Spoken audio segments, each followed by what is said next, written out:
Dan di studio kita mengucapkan selamat datang dan juga selamat pagi kepada Profesor Dr. Muhammad Ruslan Sulaiman yang merupakan Naib Chancellor untuk Universiti Putra Malaysia. Prof, kalau diamati sejak awal program sebenarnya sepanjang kita melalui situasi pandemik ni Prof, ya, pihak universiti juga tidak terkecuali dari pelbagai tekanan dan juga stres yang dihadapi dalam menangani situasi ini. Dan konsep Al-Falah ini yang diterbitkan ataupun dicernakan oleh UPM untuk menangani situasi dan juga bagaimana menangani situasi psikososial sekarang. Tapi sebelum itu Prof, perkaitannya dengan sambutan Jubli Emas 50 tahun UPM, para pelajar, bekas graduan kita, ramai yang juga masih lagi walaupun telah lama meninggalkan universiti, masih lagi hati tu masih lagi di UPM. Apa yang Prof boleh kongsikan tentang sambutan Jubli Emas terlebih dahulu? Terima kasih Zaleha Munawar. UPM ni ataupun Universiti Putra Malaysia yang dikenali sekarang lah, kalau dahulu dikenali sebagai Universiti Pertanian Malaysia, sebenarnya mempunyai sejarah yang panjang. Sejak 1931 lagi, dengan penubuhan sebagai sebuah sekolah pertanian, dan selepas itu ditukar kepada Kolej Pertanian Melaya, dan pada 1971 inilah tapak permulaan Universiti Pertanian Malaysia ditubuhkan. Jadi daripada 1971 sehingga sekarang sudah 50 tahun. Jadi tahun ini adalah 50 tahun penubuhan sebagai sebuah universiti. Walaupun nama sekarang Universiti Putra Malaysia, namun fokus utama Universiti Putra itu masih lagi kepada pertanian, di samping dengan pelbagai program-program lain lah, bagi menyokong sektor pertanian negara kita. Dan tahun ini merupakan satu tahun yang penuh cabaran kerana kita menyambut 50 tahun ataupun Jubli Emas di samping terpaksa menghadapi cabaran pandemik COVID-19 ini. Jadi kalau ikut perancangan tu memang banyak perancangan nak dibuat untuk kita meraihkan terutamanya alumni, pelajar-pelajar dan juga masyarakat dalam kita meraihkan 50 tahun ini ataupun Jubli Emas. Namun nak berkumpul pun tak boleh. Nak berkumpul pun tak boleh dan sebagainya. Namun itu bukan halangan lah. Kita telah merancang pelbagai program bagi meraihkan alumni. Saya rasa alumni ingin pulang ke Universiti Putra atau Universiti Pertanian kerana mereka ingin melihat kembali suasana ataupun merasai semula suasana berada di Universiti Pertanian ini atau Universiti Putra. Kerana bagi saya pun alumni. Saya seronok di sini kerana di UPM ni kerana kita sepanjang pengajian tu penuh dengan pelbagai pengalaman yang sangat menarik. Terutamanya pada musim buah lah. Sekarang ni musim buah di UPM. Kalau tuan-tuan semua nak tahu, sekarang ni musim buah di UPM, buah durian, buah rambutan. Dan kalau tanya pelajar UPM, musim ini paling menyeronokkan kerana banyak operasi-operasi waktu malam kita mencari durian. Oh, wow. Dan lari daripada pengawal-pengawal. Itu Naib Chancellor yang sebut. Naib Chancellor pun pernah melakukannya. Kalau saya kata tidak tu berbohonglah. Sekurang-kurangnya kita bukan mencurilah, mengambil. Mengambil buah rambutan ataupun durian. Jadi pada satu ketika tu pernah pengetua kolej di Kolej Pertanian menyatakan bahawa kalau tak ambil bodoh. Ya, membazir. Membazir. Kalau ambil tertangkap 2 kali bodoh. Tapi kepelbagaian di UPM itu selain pada fokus untuk pertanian dan juga satu ada fakulti veterina yang cukup hebat sekali, dan juga FBMK, banyak sebenarnya kepelbagaian dari segi portfolio fakulti itu Prof. Jadi untuk 50 tahun ini dalam situasi sekarang, apa antara pengisian dari segi penghayatan sambutan itu untuk alumni juga mereka yang masih lagi? Kita telah merangka berbagai program yang selaras dengan sambutan 50 tahun inilah, dan kebanyakannya program secara talian. Dan kita terpaksa buat begitu. Kita terpaksa mengikut situasi keadaan semasa. Untuk berkumpul tu memang satu yang agak sukarlah dalam keadaan sekarang. Namun kita sentiasa berdoa semoga sebelum sampai hujung tahun ini kita dapat berkumpul sekurang-kurangnya sekali ataupun 2 kali.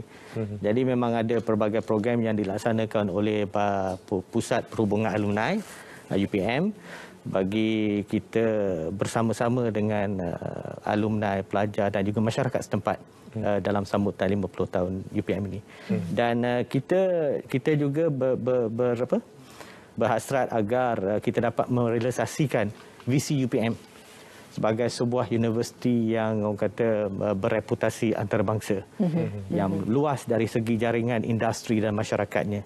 Dan ini jugalah yang saya katakan kepada rakan-rakan saya di UPM ini, universiti sekarang ini kita kena ada satu anjakan paradigma daripada sebagai apa yang dianggap sebagai Menara Gading. Dahulu Menara Gading, semua nak pergi Menara Gading. Okey, sampai penghujung Menara Gading dan keluar.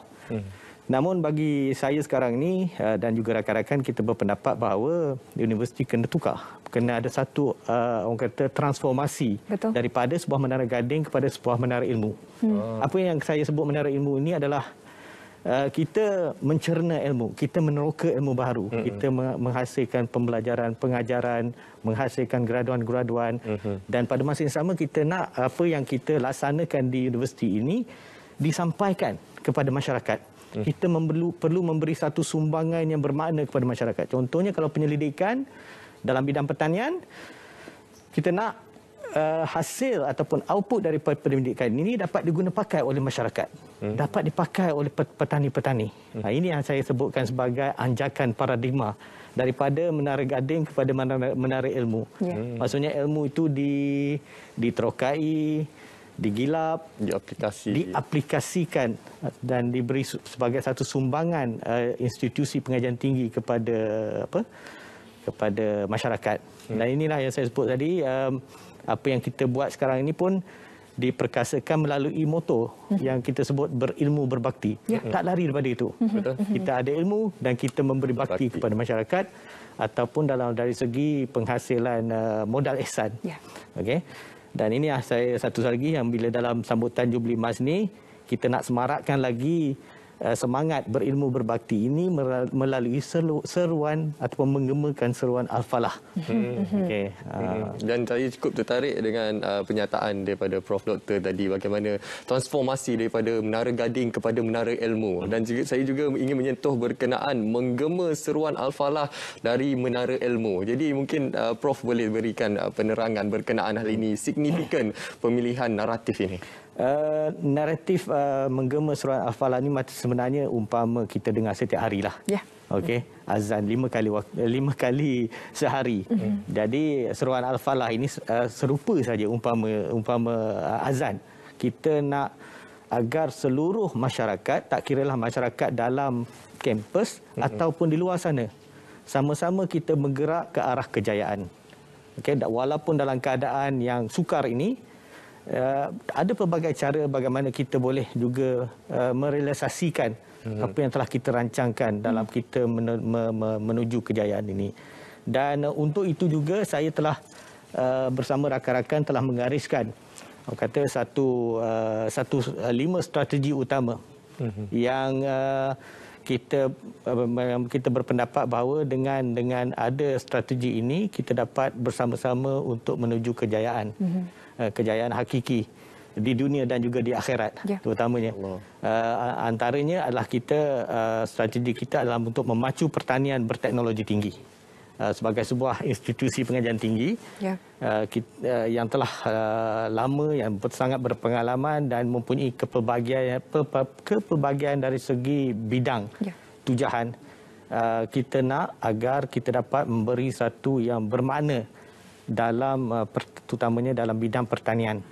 Sebab kita berpendapat bahawa kita adalah antara satunya universiti yang memang berfokuskan pertanian, dan kita telah melalui proses ini selama lebih pada 50 tahun sebenarnya kalau kita ikutkan itulah. Dan selain daripada itu, untuk membangun karakter graduan UPM. Karakter graduan UPM dari segi pembangunan sasiahnya, dari segi akademiknya, kita nak mereka ni lebih holistik dan juga lebih boleh orang kata selepas mereka keluar ni mereka boleh beradaptasi dengan situasi yang sangat mencabar. Walaupun dalam bidang yang berbeza, sekiranya tidak ada, mereka masih lagi boleh mencari ruang bagaimana untuk mencari pekerjaan dan sebagainya. Dan seterusnya kita juga dalam proses untuk lagang kampus pintar dan pendigitalan, because kita dah menuju satu era yang baru. Banyak sistem-sistem yang kita perlu digitalize dan sebagainya. Juga mendukung kelestarian institusi mampan dan menatang pembudayaan norma baru. Of course, dalam keadaan sekarang ini kita terpaksa lah, nak kata terpaksa, nak tak nak kena buat juga. Dalam keadaan norma baru ni, sehingga satu masa yang kita pun tak tahu sampai bila. Sekarang ni pun dah hampir 2 tahun kita menghadapi cabaran COVID-19 ini. Dan kita orang kata hampir biasalah dengan keadaan norma baru ni. 2 tahun tu satu jangka masa yang agak lama lah. Dan kita harap perkara ini dapat dilaksanakan, dapat dinilai oleh warga UPM. 2 tahun tu sijil boleh complete diploma pun. Hampir betul. Hampir. Tapi dalam situasi itu, walaupun dari segi akademik itu satu entitinya, tapi dari segi kita cakap tentang frontliner tadi, kekuatan mental mereka, dan tidak lari juga untuk institusi ilmu itu menyentuh soal psikososial bagi pihak akademisian, bagi pihak pelajar, pengurusan. Apa antara pendekatan yang diambil untuk memastikan bila kita masuk semula kepada jadual seperti biasa nanti, ia masih boleh berjalan seperti biasa? Saya setuju dengan sebelum tadi dengan doktor yang menyatakan bahawa dalam keadaan sekarang ini kita menghadapi satu cabaran yang sangat tinggi, dan ada yang frontliner kita yang hampir orang kata putus asa. Dari segi mental, bukan hanya frontliner tetapi juga seluruh warga Malaysia. Dan kita dapat lihat perkara ini di peringkat universiti. Terutamanya di kalangan nak kata kalangan pelajar saja, tidak juga. Maksudnya seluruh warga akademik, warga pelaksana, warga sokongan, dan juga paling kita nampak sekali adalah warga pelajar lah. Di mana dengan kehadiran COVID ini, satu proses yang baru yang perlu dilalui oleh pelajar-pelajar kita, dan juga terutamanya kepada akademisian kita. Kalau sebelum ini proses pengajaran dan pembelajaran itu dilaksanakan dalam proses orang kata bersemuka. Dan kita pun tak tahu, tiba-tiba kita terpaksa menghadapi cabaran ini dengan proses tersebut ditukar daripada bersemuka kepada orang kata secara maya. Dan kalau perkara itu berlaku di dalam kampus, mungkin kita masih ada dalam kawalan. Tetapi apabila pelajar-pelajar ini ada yang berada di kampung, ada yang berada di kampus dan sebagainya, cabarannya amat tinggi, kerana yang terutamanya yang berada di kampung lah ataupun di rumah mereka sendiri. Cabaran dari segi kesediaan internet contohnya, kesediaan peranti. Dan juga bagi pegawai akademik, kesediaan mereka untuk menghadapi ilmu baru ni. Persediaan dari segi menggunakan platform, contohnya Zoom dan sebagainya. Saya pun menghadapi masalah yang sama. 2 minit pertama, can you hear me? Itu 2 minit pertama. Itu kemudian tu tak lagi ada pelajar yang memang tak dapat akses langsung. Betul. Ada pelajar yang ada akses tapi tak ada peranti. So pelbagai masalah. Yang ini yang kita perlu hadapi oleh terutamanya pihak universiti apabila kita menghadapi dari segi proses pengajaran dan pelajaran. Dan itulah yang kita cuba selesaikan, terutamanya di peringkat Universiti Awam, IPT dan juga kementerian. Kita cuba mengenal pasti pelajar-pelajar ini dari kawasan mana, dari segi kesediaan peranti, dari segi kesediaan line dan sebagainya.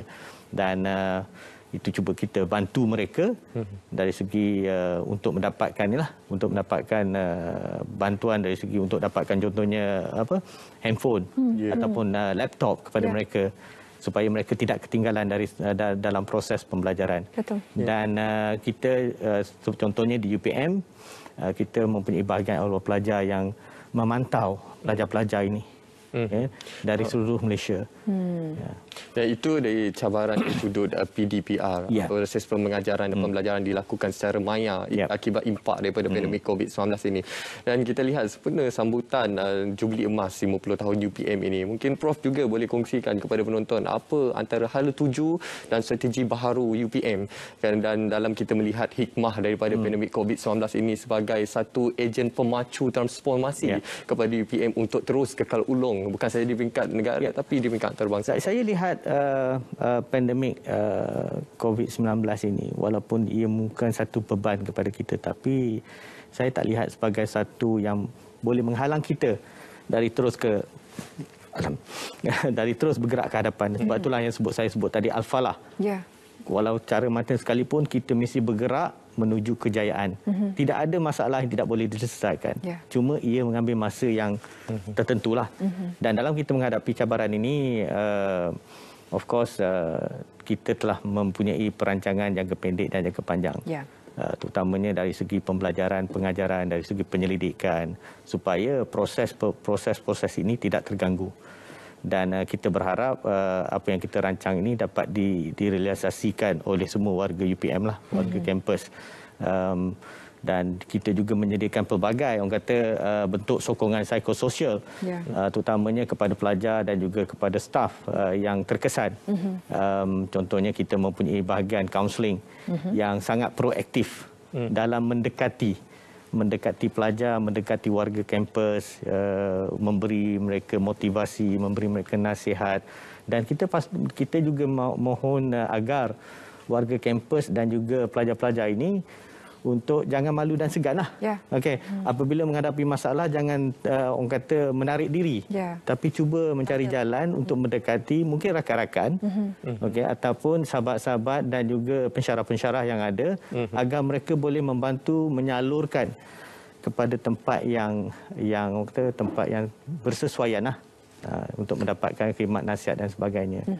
Dan di UPM juga kita memang ada satu tim, kita panggil sebagai ERT, Emergency Response Team, untuk mendepani cabaran COVID ini, yang mana kita mempunyai pelbagai pakar-pakar yang kita sentiasa mengadakan mesyuarat bagi kita mengenal pasti, contohnya keberadaan pelajar dalam kampus, keperluan warga kampus, garis panduan yang perlu diikuti oleh warga kampus yang ingin datang ke kampus untuk bekerja, dan juga pelbagai SOP yang berkaitan dengan pandemik COVID-19 ini. Walaupun dalam situasi penuh banyak had sekarang, tapi semangat 50 tahun tu masih lagi membara. Terima kasih Prof kerana sudi meluangkan masa bersama kami. Alumni, apalagi pastikan kemunculan anda walaupun secara maya untuk sama-sama mengangkat nama UPM ke Persadaran Antarabangsa. Ranking tu kadang-kadang kita kejar, Prof. Bagi saya ranking tu, yalah, kalau tanya saya pasal ranking ni, saya lebih ke arah sumbangan kepada masyarakat dan juga pengembangan ilmu itu sendiri. Sebab apabila perkara itu berlaku, barulah ranking akan datang. Dia akan datang. Yang paling penting sumbangan kepada masyarakat itu. Dan untuk itu kita berehat seketika. Terima kasih sekali lagi kepada Prof kerana sudi bersama kami.